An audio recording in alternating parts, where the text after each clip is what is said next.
99 বছরের দোহাইতে সেও ফিরে এসে আল্লাহর কাছে আরতি করলেন, আল্লাহ আপনার কসম কাটছে বিধায় আপনার কসমের সম্মানে আমি আসতে পারি।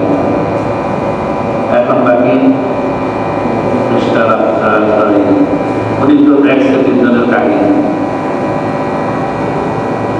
ওনাই যখন খাবার দিচ্ছে ওই একই অবস্থা, যতই চিৎকার করছে আজরাইল বলে যেই আল্লাহর কসম কাটতেছ সেই আল্লাহ নিতে কইছে, সুতরাং আমি আর কোনো কথা শুনতে রাখি। তারা হয়তো তার সম্মানে নিয়ে ছাইড়ে দিচ্ছে, কিন্তু নিতে তো উনিই বলছে, সুতরাং আমি না নিয়ে আর যাব বাকি নিয়ে আসবো।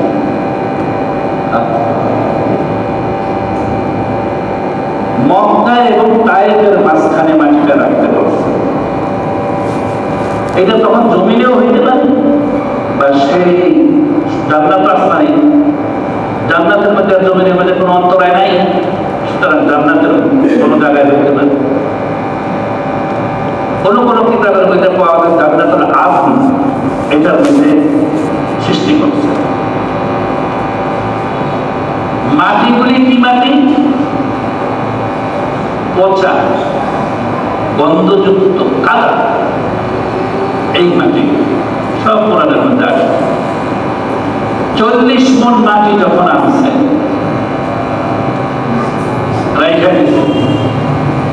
আল্লাহ রহমতের বৃষ্টি বর্ষণ করলেন ওই মাটিগুলির মধ্যে 2 বছর। 2 বছর যখন বৃষ্টি পড়ল তখন এই কাদা মাটিগুলি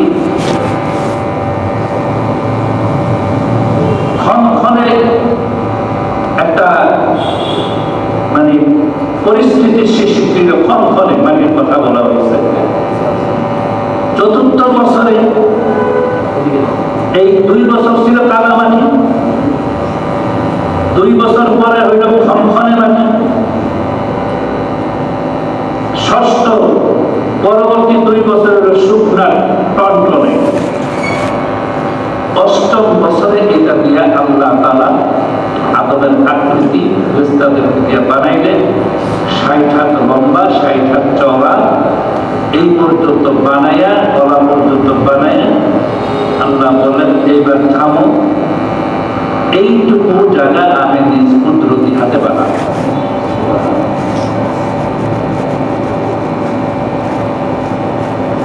লাকাদ খালাকনাল ইনসানা ফি আহসানি তাকওয়িম। আল্লাহ নিজেই 4টা জিনিসের কসম করছে, ওয়াত-তিন ওয়াজ-যাইতুন ওয়া তুর সিনিন ওয়া হাদাল বালাদিল আমিন।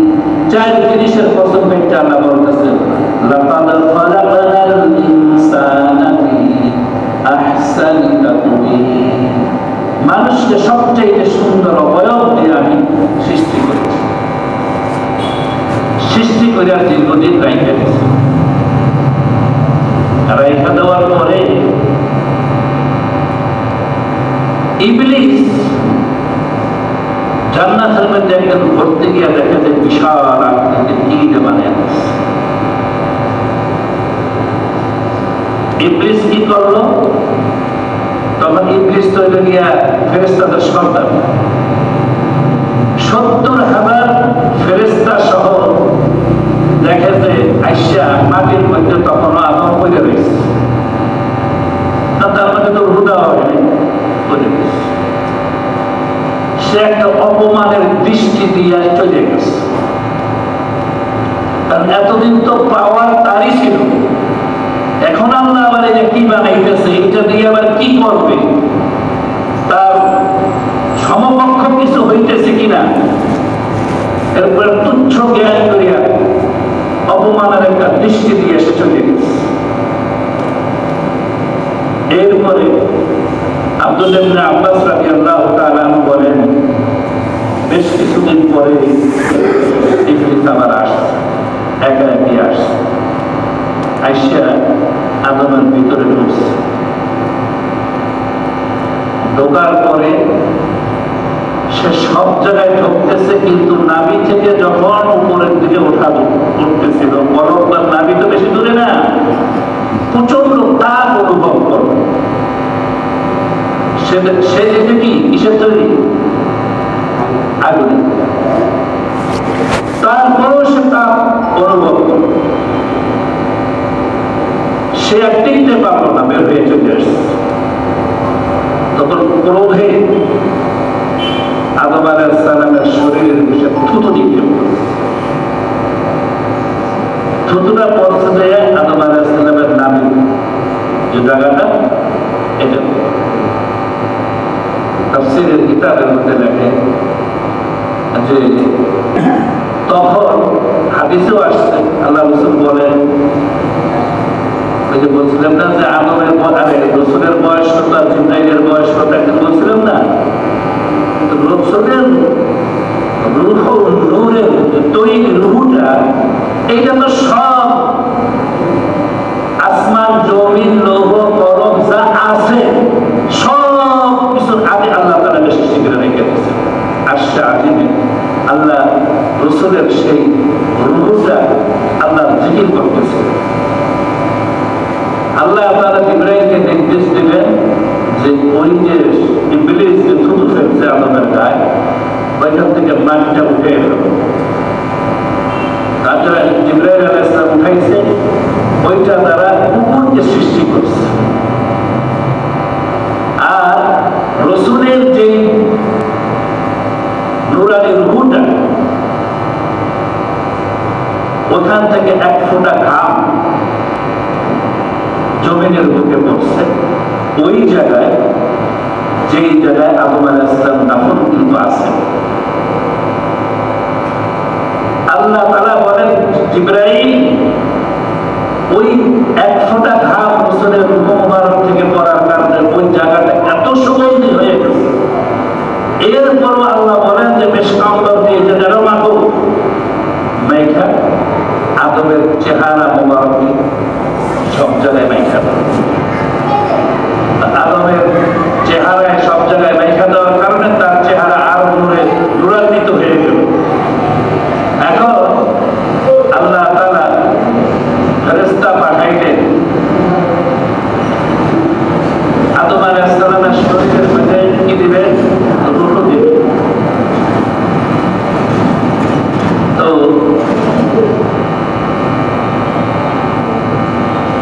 40 দিন পর এই ঘটনা, 40 দিন পর 4 ফেরেশতা জিবরাইল, মিকাইল, ইসরাফিল, আজরাইল, এই 4 ফেরেশতাদের শেষদার কাছে আল্লাহ তাআলা প্রত্যেকের সাথে আরো 70,000 করে ফেরেশতা দিয়েছেন। দেওয়ার পরে আল্লাহ তাআলা একটা নূরের পাত্রের মধ্যে নূরের ঢাকনা দিয়া এই ফেরেশতাদের সাথে আল্লাহ তাআলা রূহ মানে আদম আলাইহিস সালামের রূহ পাঠাইলেন।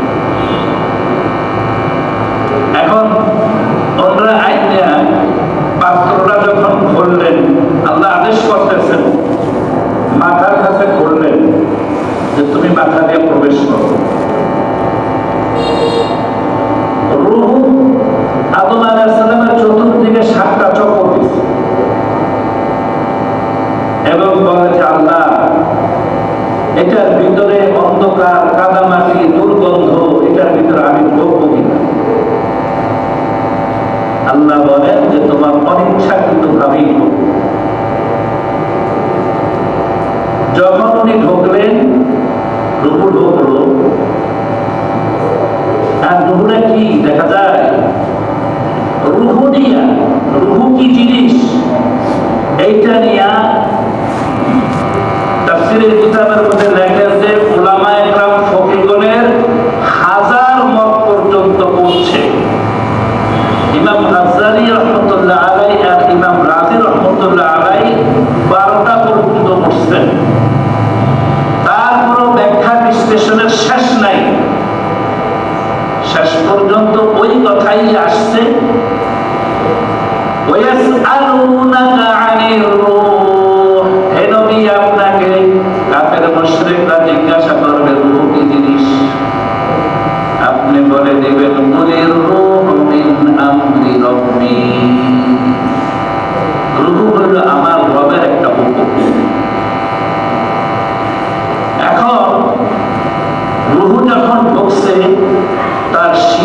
উশিলায় সব চালিকা শক্তি শুরু হয়ে গেছে। বড় বড় মিল ফ্যাক্টরিতে দেখেন না, এই মাথা থেকে ওই মাথা পর্যন্ত পর কবজার শেষ নাই। যখন আসল মোটরটা স্টার্ট দেয়, যেটা চালাইব মেশিন অনুযায়ী মোটর, এই মোটর যখন স্টার্ট দেয় একেবারে বিল্ডিং এর সেই মাথা পর্যন্ত ঠক ঠক ঘর ঘর যেটা যেতে দরকার কাজ শুরু হয়ে যায়। ঠিক রুহু যখন ভিতরে প্রবেশ করলো, প্রবেশ করার পরে তার শিরা উপশিরা একদম মাথা থেকে পা বৃদ্ধা আঙ্গুলের রক পর্যন্ত যখন পৌঁছে গেল, তখন আদম আলাইহিস সালাম একটা লড়াচড়া দিয়ে উঠলেন এবং একটা হাসি দিলেন। হাসি দিয়া আদম আলাইহিস সালামের জবান থেকেই সর্বপ্রথম কথা বের হইল, আলহামদুলিল্লাহ। হাসি দিলে আরাম লাগে না কষ্ট লাগে? অসুখ ছাড়া অসুখের পরে হাসতে হাসতে করতে আসেন, এটা কষ্টেরই ব্যাপার। কিন্তু দুই একটা মাঝে মধ্যে হাসি দিলে আরাম লাগে না কষ্ট লাগে? এজন্য বলে হাসি আসছে জান্নাত থেকে, আর হাই আছে না আর এইটা আছে শয়তানের থেকে, আইসা বাপ। এজন্য হামি দিলে কিতাবের মধ্যে আছে সুন্নত হইল বাম হাতের তালু উপরে রেখে পিঠটা বাম হাত মুখে দিতে হয়। নামাজের মধ্যে হইলে যাতে মন যাতে কিছুতেই না করে চাপে রাখার জন্য বলা হয়েছে। একান্ত যদি রাখতে নাই পারেন, নামাজের ভিতরে হোক আর বাহিরে হোক হাত দিয়ে এরকম রাখতে বলছে। এবং নামাজের বাহিরে হইলে লা হাওলা ওয়ালা কুওয়াতা ইল্লা বিল্লাহ বলতে বলছে। তো এই আলহামদুলিল্লাহ শুনে আল্লাহ তাআলা বলেন ইয়ারহামুকাল্লাহ। এই জন্য হাসি যদি কেউ দেয়, সে যদি আলহামদুলিল্লাহ বইলা পাঠায়, যারা শুনছে তাদেরও ইয়ারহামুকাল্লাহ বলা ওয়াজিব। এই জন্য অনেকে তো জানে না, আমরা যারা জানি তারা এতটুকু সতর্ক থাকবো, আলহামদুলিল্লাহ জোরে বলবো না। যদি পরিবেশ বুঝে এরা সবাই জানে, তাহলে আলহামদুলিল্লাহ জোরে বলবো, তাদেরকেও এই দোয়ার মধ্যে শরীক করবো ইয়ারহামুকাল্লাহ বলার জন্য। কিন্তু আপনি এখন এমন মজলিস আলহামদুলিল্লাহ বলছেন, এনে কেউ এটা জবাব দেয়, সবাই গুনাহগার হয়ে গেছে। এরপরেও এই পর্যন্ত ওয়াজিব, কিন্তু এরপরও সুন্নাত রয়ে গেছে। যখন আমার ইয়ারহামুকাল্লাহ কেউ শুনবে, যারা শুনবে তাদের আবার বলা হবে, বলতে হবে ইয়াহদিকুমুল্লাহু ওয়া ইউসলিহ বালাকুম। এটা ওয়াজিব না, এটা সুন্নাত। কিন্তু ওয়াজিব হইল আলহামদুলিল্লাহ শোনার পরে ইয়ারহামুকাল্লাহ বলা। এই হাসির জবাব দেওয়ার জন্য এই যে সিয়াসিত্তার কিতাব আছে না, বুখারী, মুসলিম, আবু দাউদ, নাসাই, তিরমিজি, ইবনে মাজাহ, এই আবু দাউদ শরীফ যখন পড়ায় তখন তার জীবনের মধ্যে আমাদের ওস্তাদরা পড়াইছেন, দেখছেন যে উনি একবার নদীর পার দিয়ে যাইতেছেন। কত বড় আলেম, কত বড় ফকিহ, কত বড় মুহাদ্দিস উনি। উনি এই হাদিসের কিতাব লেখছেন, যেটা মাদ্রাসায় পড়ানো হয়, বিশাল কিতাব, ওই খন্ডে। তো উনি যাইতেছেন নদীর মাঝখানে, একটা নৌকা দিয়ে একজনে যাইতেছে, সে ওই নৌকার মধ্যে হাসি দিয়ে আলহামদুলিল্লাহ বলছে। বলার পরে উনি যে আবার ইয়ারহামুকাল্লাহ উনি শুনছেন, ইমাম আবু দাউদ রহমাতুল্লাহ আলাইহি শুনছেন, উনি যে আবার ইয়ারহামুকাল্লাহ বলবেন, নৌকা দূরে চলে গেছে আর ওনার আওয়াজও ততটুকু যাবে না। উনি বললেন কি, এক দিরহাম দিয়ে একটা নৌকা ভাড়া করবেন। ভাড়া করে ওই নৌকার পিছে ছুটছে, যাইয়া তার কাছে যায় বলছেন ইয়ারহামুকাল্লাহ। আলহামদুলিল্লাহ জবাবে ইয়ারহামুকাল্লাহ বলে আসছে। তো ওনার খাবে ওনার মুরিদ যারা ছিলেন, যখন ওনার ইন্তেকালের পরে খাস সাগরের যারা ছিলেন, স্বপ্নে দেখছেন, জিজ্ঞাসা করছেন আপনার সাথে আল্লাহ কি ব্যবহার হয়েছে? বলে আমি তো জীবনে বহু ইবাদত বন্দেগী করছি, বহু কিতাব আমি লিখছি, বহু হাদিসের চর্চা করছি, কিন্তু আল্লাহর কাছে সবচাইতে বেশি প্রিয় হয়েছে ওই দিনের ঘটনা যে আমি 1 টাকা দিয়া একটা নৌকা ভাড়া করিয়া